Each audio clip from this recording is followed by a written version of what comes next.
Então, o professor Walter aqui tomou a liberdade de pegar um livro, né? Aí às vezes a gente está conversando e vai lembrando do que tem nos livros, começa a se virar e começa a pegar aqui. Aí eu peguei um aqui, na verdade o meu pós-doutorado ele foi sobre o ex-presidente Jair Bolsonaro, né? Na época que o ex-presidente era deputado federal ainda. Mas tem, e aí eu acabei escrevendo um livro sobre isso, acho que eu até te dei, né, Diego? Sim. E tem um capítulo que eu falo do Carlos Bolsonaro, né? Eu não lembro de algumas coisas porque já faz bastante tempo, eu era muito jovem. Mas é interessante porque os irmãos estão defendendo o Carlos Bolsonaro, e é óbvio que eles vão fazer isso, né? Essa é uma característica do clã Bolsonaro, até para quem quiser entender um pouco melhor essa característica mais psicológica e de sobrevivência do Bolsonaro. Eu sempre indico um livro do Christopher Lasch chamado O Mínimo Eu, que dá uma dimensão muito boa do que é psicologicamente o clã Bolsonaro, né? Mas o Carlos.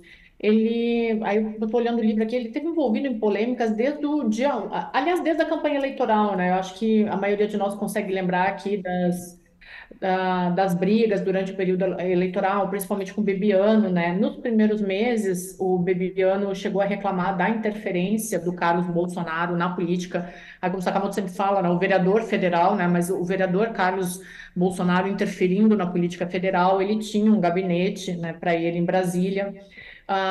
Eu falei aqui no UOL, da força da imagem que foi a presença do Carlos Bolsonaro na posse do presidente, no dia 1º de janeiro de 2019, que foi a posse dele. E aí tem algumas coisas aqui que eu fui relembrando e que justificam, sim, uma investigação em cima do Carlos Bolsonaro, assim que termina o governo. Todos esses indícios que a gente já falou aqui, eu não vou repetir, mas eu não sei se vocês lembram, durante o governo Carlos Bolsonaro, a gente tem memória Jair Bolsonaro. O Carlos Bolsonaro era chamado de pitbull da família.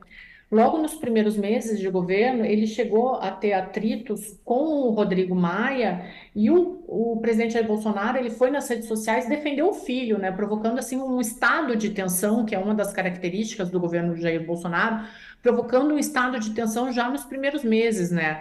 Aí tem toda a questão do gabinete do ódio, que a gente já falou aqui outras vezes, né? Então, Carlos Bolsonaro, eu acredito que de todos os filhos do presidente, ele foi um dos mais ativos, ele foi o mais ativo, principalmente nos primeiros anos de governo, não é? Depois foi necessário um afastamento dele, porque estava chamando muita atenção para si, mas, inclusive, eu lembro que no primeiro ano de governo Bolsonaro, a gente chegou a cogitar que algumas coisas que não nos soavam normais e que apareciam nas redes sociais do ex-presidente eram o papel do Carlos Bolsonaro, né? Então tinha aquela coisa assim de que o Jair Bolsonaro estava colocando o filho para bater, para falar coisas que ele não poderia falar como presidente, mas aí depois isso se extrapolou. Então, uma investigação em cima desse filho tão ativo, desse vereador tão ativo na capital federal, que tem tantos indícios, de novo, com essas ligações de espionagem, de gabinete do ódio, de interferência no governo federal, ela se faz necessária, né? E aí a Justiça e a PF que diga se houve ou não essa interferência, se houve ou não essa BIM paralela, né? Ao que tudo indica, o caminho vai ser que sim, né?